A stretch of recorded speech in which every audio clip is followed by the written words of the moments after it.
Il est difficile d'imaginer un monde où les maladies aient été traitées avec des courants rapides ou des sangsues, mais il n'y a pas si longtemps, c'était le cas.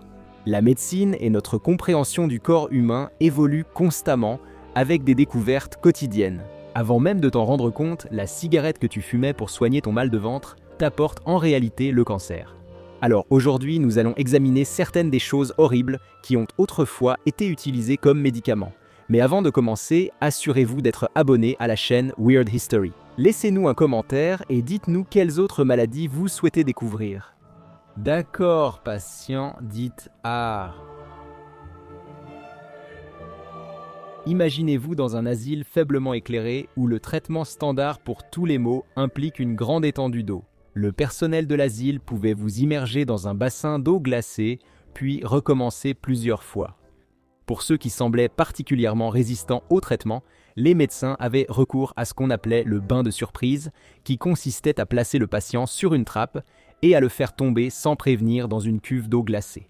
Mais aussi dures que ces méthodes puissent paraître, elles étaient inspirées par la croyance grandissante que la santé mentale était une condition sérieuse qui méritait d'être traitée, ce qui était une innovation à l'époque.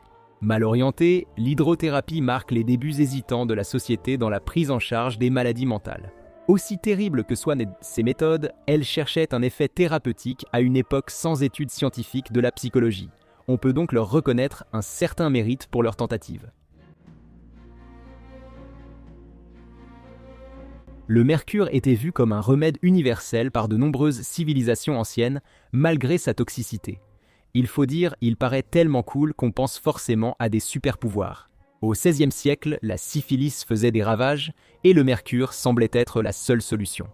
Connu pour sa capacité à tuer les bactéries, il était administré comme une sorte de poison ultime, un agent purgatif pour nettoyer le corps de la maladie et probablement de beaucoup d'autres choses aussi. Outre les onguents, le mercure était parfois administré sous forme de pilule ou inhalé sous forme de vapeur. Les effets secondaires étaient catastrophiques, comme on pouvait s'y attendre lorsqu'on ingérait ou inhalait l'un des éléments les plus toxiques connus de l'humanité. Ils incluaient tremblements, perte de mémoire et mort.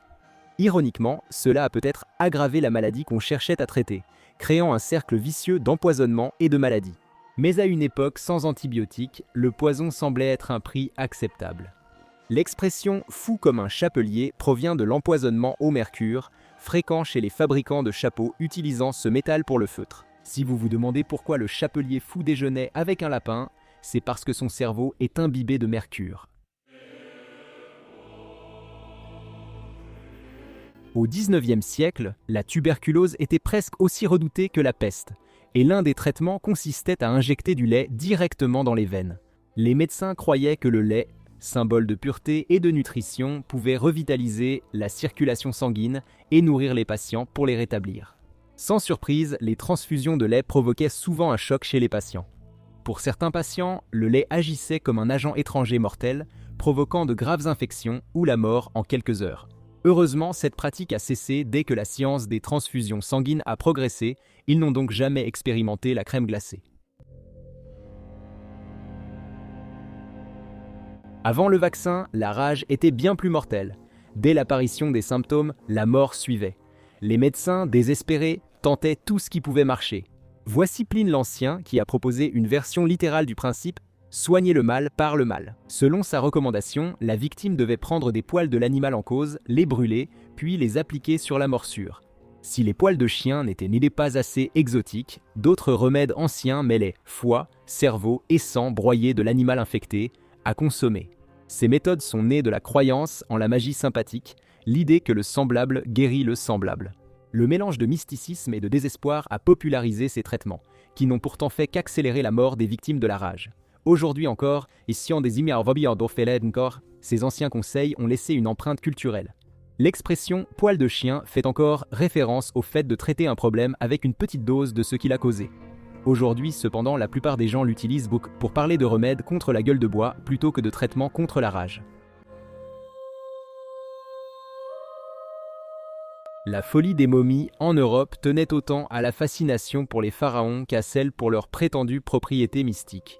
À partir du XVIe siècle, les médecins prescrivaient des momies réduites en poudre. Oui, des momies étaient réduites en poudre pour soigner divers maux, car on pensait que leur ancienneté leur donnait de grandes vertus curatives. Ces momies étaient probablement indisponibles sans ordonnance. Le procédé consistait à broyer des momies en une fine poudre et à la vendre comme complément médicinal. La poudre était vantée comme remède universel des migraines aux douleurs musculaires et les Européens aisés la mélangeaient souvent au chocolat pour en faciliter la consommation. Quand cette pratique a cessé au XVIIIe siècle, des milliers de momies avaient déjà été détruites. Il est difficile de savoir ce que les Européens espéraient obtenir des momies. Peut-être pensaient-ils que les esprits anciens les aideraient, ou voulaient-ils juste posséder un morceau du passé mystique? Quoi qu'il en soit, ils ont transformé l'Égypte ancienne en pharmacie, et les archéologues modernes déplorent la perte d'artefacts historiques inestimables. Indiana Jones ne le ferait jamais?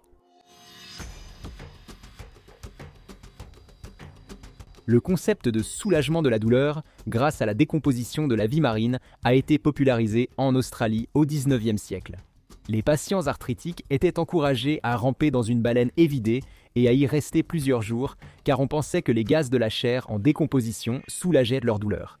Aussi macabre que cela paraisse, les gens tentaient tout pour soulager la douleur, rendant le spa nauséabond de la baleine tentant. Des patients ont signalé un soulagement temporaire, probablement lié à la chaleur plutôt qu'à des propriétés magiques de la chair en décomposition. Ce remède montre l'ingéniosité, voire le côté morbide, des moyens que les gens étaient prêts à explorer face à une maladie chronique et à l'absence de réel soulagement. Une forte rage de dents peut vous faire espérer que cette baleine morte puisse vous aider.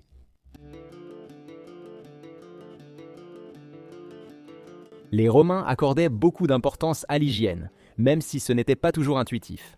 Par exemple, ils croyaient que l'urine avait de puissantes propriétés nettoyantes grâce à sa forte teneur en ammoniac. Les esclaves recueillaient l'urine, ensuite utilisée comme bain de bouche pour blanchir les dents. Les Romains l'employaient aussi pour laver leurs vêtements grâce à l'ammoniac. Le seul inconvénient était l'odeur d'urine. Pour les Romains, cette pratique n'avait rien d'étrange, c'était aussi courant que se brosser les dents aujourd'hui.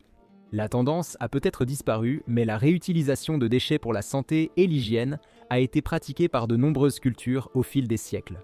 À ce propos, si vous pensiez que les Romains s'arrêtaient à l'urine, vous vous trompez. Pline l'Ancien et ses contemporains recommandaient également les excréments pour divers maux. L'idée était que l'essence de la vie résidait dans les déchets humains et pouvait guérir presque tout, des troubles digestifs à l'infertilité. Bien sûr, cela n'était pas totalement dénué de fondement. Les greffes fécales actuelles pour la santé intestinale suivent des principes similaires, mais sont bien plus hygiéniques. Dans la Chine ancienne, la matière fécale était utilisée en médecine traditionnelle sous le nom de soupe jaune. Espérons qu'elle n'existait pas en version avec des morceaux. L'héroïne, produite au XIXe siècle, fut d'abord présentée comme alternative non addictive à la morphine. Les médecins la prescrivaient même aux enfants comme antitussif et cela supprimait bien la toux. Comme beaucoup d'opiacés, l'héroïne était extrêmement efficace pour calmer les enfants, bien que les effets secondaires ayant été mal compris. Ce n'est que des années après que le potentiel addictif de l'héroïne est devenu évident, provoquant un revirement rapide de sa réputation médicale. L'ascension et la chute de l'héroïne comme médicament illustrent combien la médecine peut passer d'un remède miracle à une menace en une génération. La saignée, pratiquée durant des millénaires de l'Égypte ancienne à l'Europe moderne, consistait pour les médecins à utiliser des sangsues ou à inciser pour drainer l'excès de sang et restaurer la santé. Cette pratique, prisée des Gaules, visait à rééquilibrer les 4 humeurs du corps, sang, flegme, bile noire et bile jaune, un peu comme les lions de Voltron dans votre corps. Au fil du temps, la saignée est devenue un remède universel pour les fièvres, maux de tête et troubles mentaux. Cette pratique a persisté jusqu'au XIXe siècle avant de disparaître lorsque les médecins ont compris que retirer le sang d'un patient était souvent une très mauvaise idée. Un des traitements médicaux les plus ironiques consistait à injecter le paludisme aux patients syphilitiques pour provoquer une fièvre. L'idée était que la fièvre éliminerait les bactéries de la syphilis, puis que le paludisme serait soigné avec de la quinine. Le docteur autrichien Julius Wagner Jauregg a même reçu un prix Nobel pour cette idée, un peu comme Crash a eu l'Oscar du meilleur film. Bien que ce soit un exemple extrême où le remède était pire que la maladie, cela fonctionnait suffisamment bien pour être célébré comme une avancée majeure à l'époque. Aujourd'hui, nous avons la pénicilline, ce qui fait de ce traitement par la fièvre une relique malheureuse. Peu de pratiques anciennes sont aussi inquiétantes que la trépanation, qui consiste à percer ou gratter le crâne pour soigner des blessures ou maladies mentales. Des preuves de trépanation ont été découvertes sur des crânes préhistoriques. Cette pratique était assez courante dans l'Europe ancienne et en Amérique. Pratiquée sans anesthésie, car ce ne serait pas de la médecine d'autrefois sans perçage de crâne sans médicaments, de nombreux patients ont survécu à l'épreuve et certains s'en sont même remis. La trépanation a duré des siècles, les médecins tentant de soigner maux de tête, épilepsie et autres maladies par cette méthode sanglante. Lorsque nous regardons ces traitements à travers le prisme de la science moderne, il est facile de penser que ces jours d'essais et d'erreurs sont derrière nous.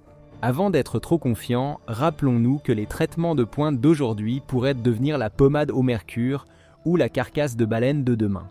Et l'assurance ne couvre pas cette baleine. Qu'en pensez-vous ?